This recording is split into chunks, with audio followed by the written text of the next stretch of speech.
আসসালামু আলাইকুম। কেমন আছেন সবাই? আশা করি আল্লাহর রহমতে সবাই ভালো আছেন। আলহামদুলিল্লাহ আমরাও ভালো আছি।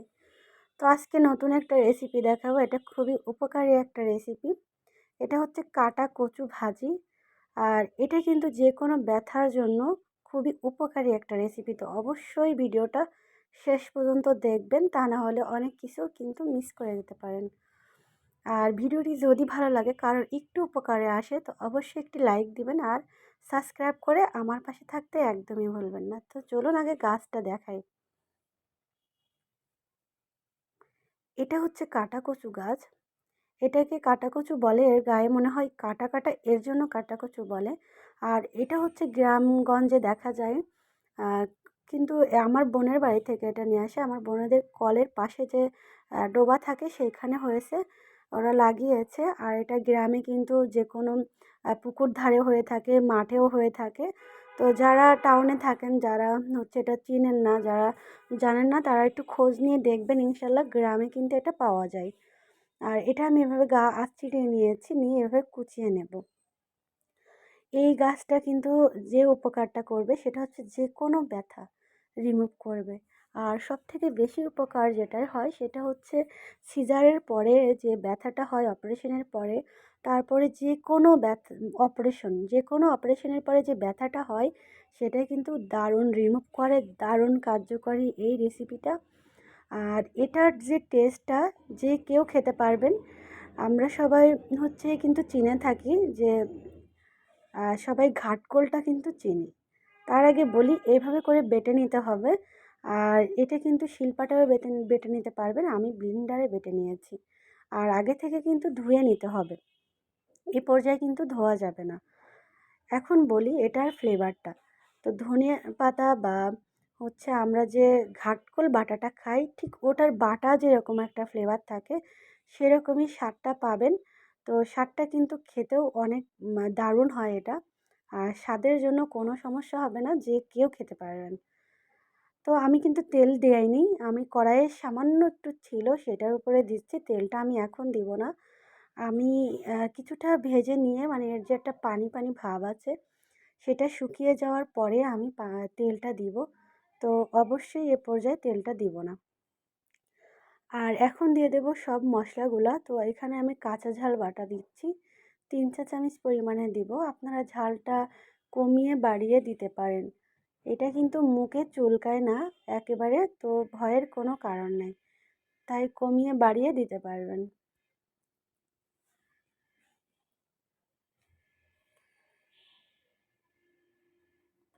দিয়ে দিব আমি রসুন বাটা 2 চা চামচ পরিমাণে। আদা বাটা দিয়ে দিলাম 1 চা চামচ পরিমাণ। পেঁয়াজ বাটা দিয়ে দিচ্ছি আমি 2 চা চামচ পরিমাণে। দিয়ে দিব আমি জিরার গুঁড়া। তো এখানে আমি কিন্তু 1/2 চা চামচ পরিমাণে জিরার গুঁড়া নিয়েছি। আর দিয়ে দিব আমি স্বাদ মতো লবণ।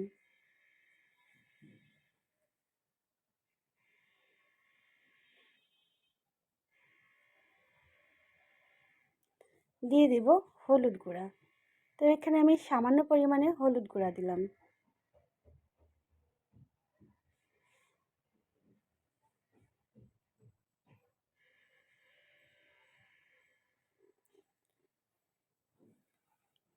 তো সব মশলা আমার দেওয়া হয়ে গিয়েছে। এখন সামান্য পরিমাণে দিয়ে দিব শুকনো ঝালের গুঁড়াটা।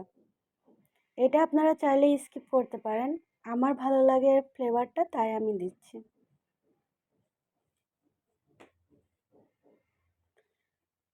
এখন ভালোভাবে নেড়েচেড়ে দেখেন অনেকটা কিন্তু এ থেকে পানি ছেড়েছে। তো এই পানিটা কিন্তু শুকিয়ে যাওয়া অবধি আমাদেরকে নেড়েচেড়ে শুকিয়ে নিতে হবে।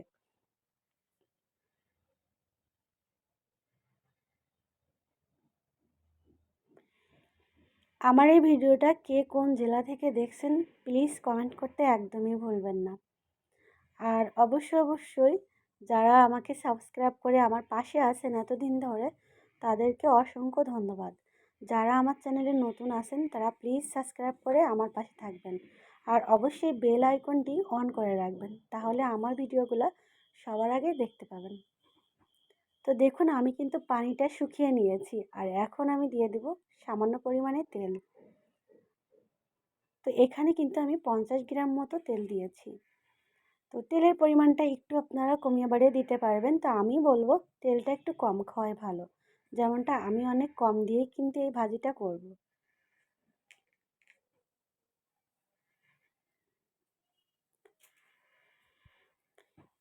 একটু ব্রাউন কালার হয়ে আসা অবধি নেড়েচেড়ে ভেজে নিতে হবে।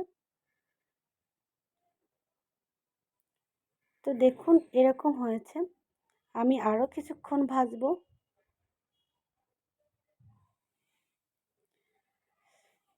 এটা তো সুস্বাদু লাগবেই, প্লাস অনেকটা উপকারী। তো আপনারা কিন্তু অবশ্যই একবার হলেও ট্রাই করে দেখবেন। আমার যখন বাবু হয়েছিল সিজার করে, তখন কিন্তু আমার বোন প্রায় সময় এই কাটা কচু ভেজে নিয়ে যেতেন। আর আমার যে ডাক্তার সে কিন্তু দেখেছিলেন এই কাটা কচু ভাজি দিয়ে আমি ভাত খাচ্ছিলাম। তো উনি এসে কিন্তু বলেছিলেন যে এই কচুটা অনেক উপকারী, তোমরা এটা কোথায় পেয়েছো? এটা খেলে ব্যথা একেবারেই থাকে না। তো আমরা বলেছিলাম যে আমরা একটু একটু জানি, যেহেতু মা চাচিরা এটা বলতো, আর মা চাচিরাও কিন্তু তাদের মা চাচি থেকে শুনেছে। তো আমরা ওনাকে বলার পরে উনি সাজেস্ট করে যে আমরা যেন এটা প্রায় সময় খাই। যে কোনো কাটায় কিন্তু ব্যথা হলে সেই ব্যথাটা খুবই দারুণভাবে রিমুভ করে। এটা অনেকে জানে, আবার অনেকে জানে না। যারা জানে না তাদের জন্য এই ভিডিওটা, আর যারা জানে তারা তো করবেই। তো অবশ্যই অবশ্যই আপনারা এটা ফলো করে ট্রাই করতে পারেন। তো দেখুন আমার কিন্তু ভাজিটা হয়ে গিয়েছে, আর আমি গ্যাসটাও অফ করে দিয়েছি। এরকম যখন কড়াই থেকে ছেড়ে ছেড়ে দিবে তখন বুঝে নিতে হবে এই ভাজিটা পারফেক্টলি হয়েছে। তো এটা আপনারা গরম ভাতের সাথে খেতে পারবেন। আর এটার স্বাদ আগেও বলেছি, ঘাটকোল ভাজি যেমন লাগে, বেটে ভাজলে যেমন স্বাদ লাগে, ঠিক ওরকমই স্বাদ। স্বাদের কোনো ইয়ে নেই। আর আপনারা মানে খেতেও কারোর আর কোনো সমস্যা হবে না। তো ভিডিওটি যদি আপনাদের ভালো লাগে, অবশ্যই অবশ্যই এই ভিডিওটা আপনারা ফ্যামিলিদের সাথে শেয়ার করতে পারেন। আর অবশ্যই অবশ্যই একটি লাইক দিবেন যদি কারো ভালো লাগে। তো সবাই ভালো থাকবেন, আজ এ পর্যন্ত। আল্লাহ হাফেজ।